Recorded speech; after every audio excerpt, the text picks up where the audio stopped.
राज्यसभा चुनाव में महाविकास अघाड़ी सरकार के पास पर्याप्त वोट होने के कारण भी बीजेपी के धनंजय महादिक ने 6ठी सीट जीती। ये अपने आप में बहुत ही बड़ी हिस्ट्री थी, बहुत बड़ी बात थी।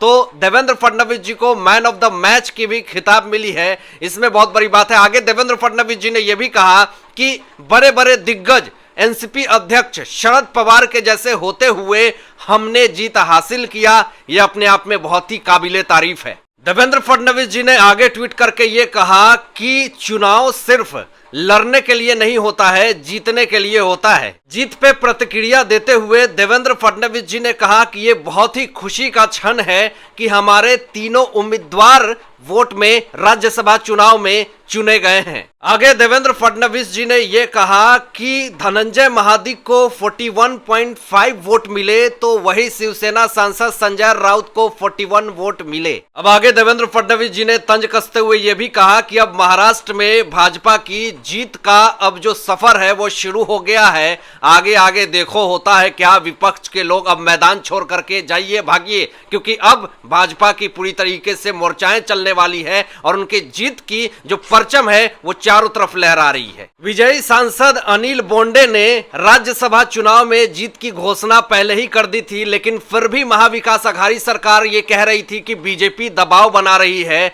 हम पे इस तरीके से दबाव बनाने की कोशिश कर रही है कि बीजेपी जीतेगी, महाविकास हारेगी। लेकिन ये सारे दबाव जो हैं वो निराधार है। लेकिन अनिल बोंडे के इस बात पे सारे कार्यकर्ता सहमत थे और यही हुआ कि राज्यसभा चुनाव में 3 सीट 3 उम्मीदवार बीजेपी की जीत चुकी है।